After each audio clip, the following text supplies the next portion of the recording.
bring you special greetings and warm solidarity from my colleagues, the National Assembly of Nigeria, more profoundly from my leaders, the Speaker of the House of Representatives and the President of the Senate of Nigeria. Your Excellency President Charumbira, I note that this is the first statutory section of the Pan-African Parliament since your re-election, following an extraordinary section convened in March 2024 on the guidance of the Executive Council of the African Union. Mr. President, I wish to congratulate you and your team of the Bureau for this significant and remarkable milestone in your tenure at this institution. Your re-election by an overwhelming majority of the Pan-African parliamentarians is a testament to your remarkable leadership and a reflection of the confidence in your ability to reposition this institution as a formidable organ in the African Union governance architecture. Once again, congratulations. Thank you.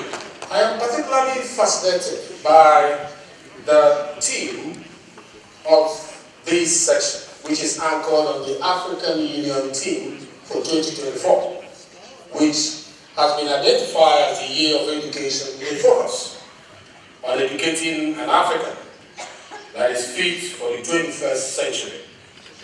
The underlying policy thrust is to build resilient education systems for increased access to inclusive access, lifelong increased access to quality and relevant learning in Africa.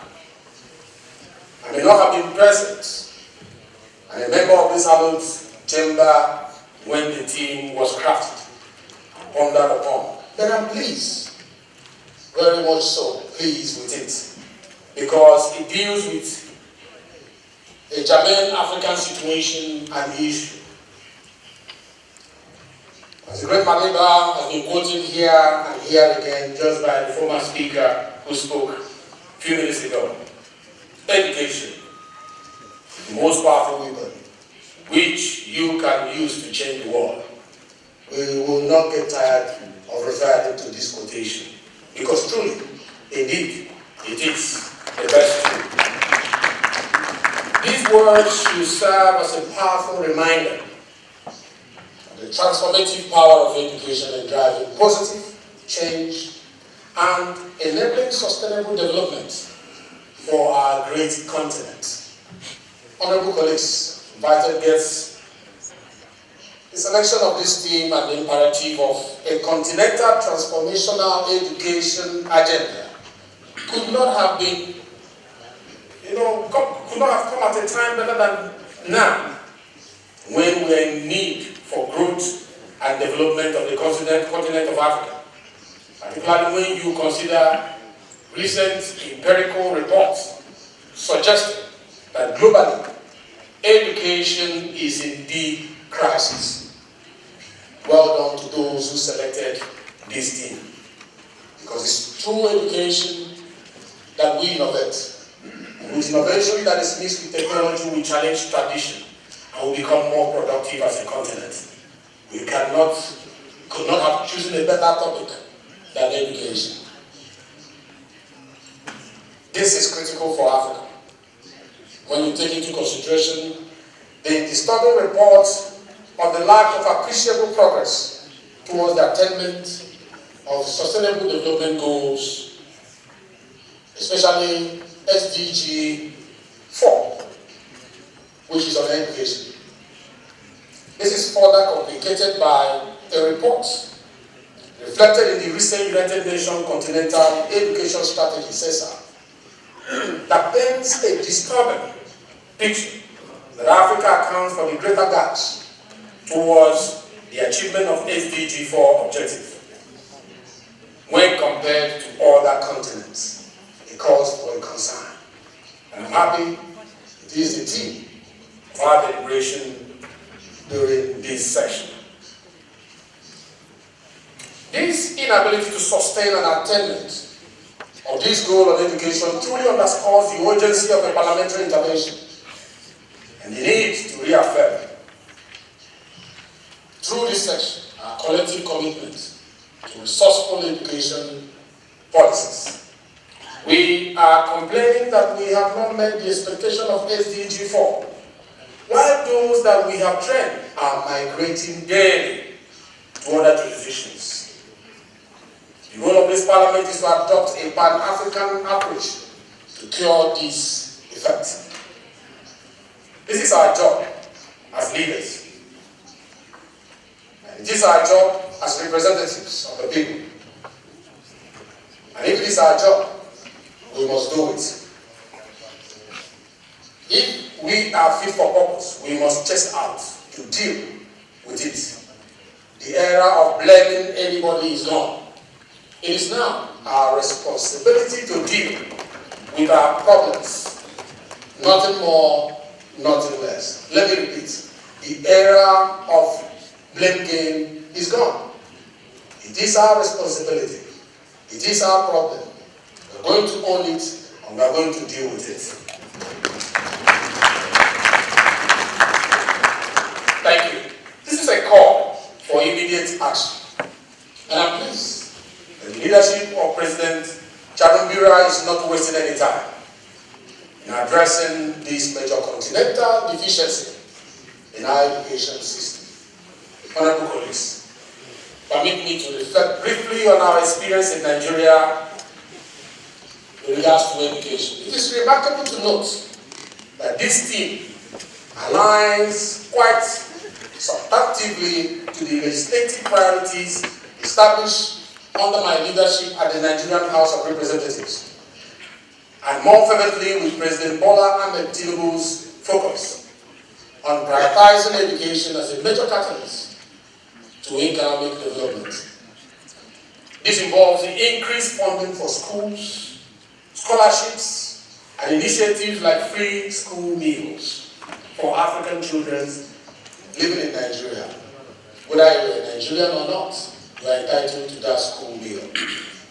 This commitment has also informed the initiation and passage of the Student Loan Access to Higher Education Act in 2023 and is issuing operationalization earlier this year after being assented to by Mr. President of the Federal Republic of Nigeria, President Bola Ahmed Tinubu. The purpose of this act is to create seamless access to credit facilities for quality higher education, ensuring that all Nigerian students have the opportunity to achieve their academic potentials regardless of their financial background. I also want to share our experience from Nigeria regarding strengthening infrastructure, ensuring educational continuity during crisis, and leveraging technology to remote learning. Nigeria regulators in the public education sector are paving the way with innovative licenses that power the next level of innovation from its vibrant edu-tech industry. A prime example is the MIVA Open University, which received an open distant e-learning license from the National University Commission to operate online classes currently in Nigeria. In September 2023, this Open University officially kicked off its bachelor's degree program through its online distant e-learning platform. This demonstrates how the rest of Africa can learn from Nigeria's stride in embracing and implementing modern learning systems to enhance educational access and quality. In addition to these efforts, Nigeria is championing lifelong learning opportunities through initiatives like vocational training and adult literacy programs. My office, the Office of the Deputy Speaker in Nigeria's House of Representatives, has already sponsored draft legislation that institutionalizes a national apprenticeship scheme for the country and has passed the second reading.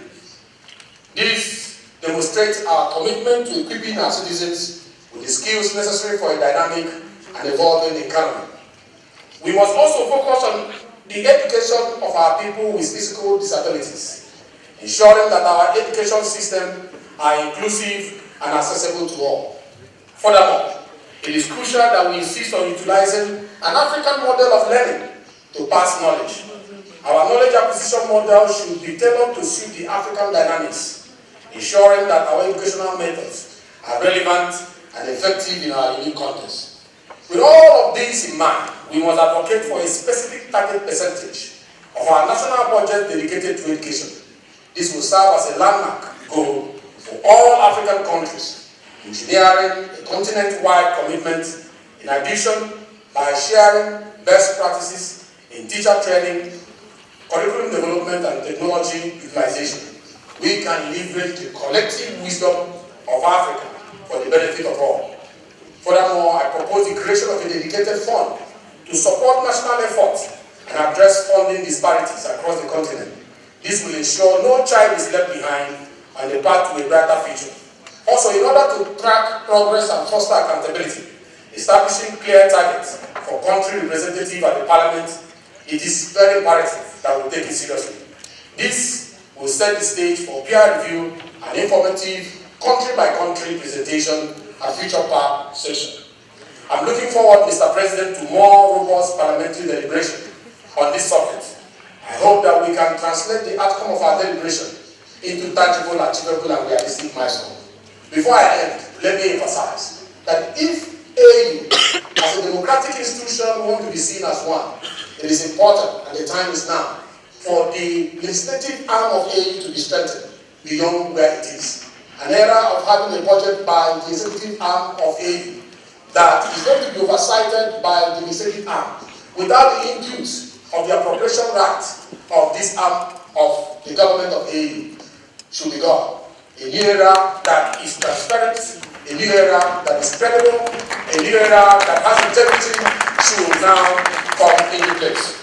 Through our shared experience, we can establish a clear continental data-driven mechanism for intervention as we are currently undertaking in Nigeria, and further ensure that our objective and goal articulated in this section are reflected in our national budget priorities. Our objectives must be predicated on inclusive growth and eradicating multidimensional poverty, as well as other economic challenges that impede access to quality education. We must therefore agree that the circumstances, finally, that expose our youth to avoidable migration due to the absence of education and skill must abate. As Malcolm X rightly observed, education is the passport to the future, and tomorrow belongs to those who prepare for it today.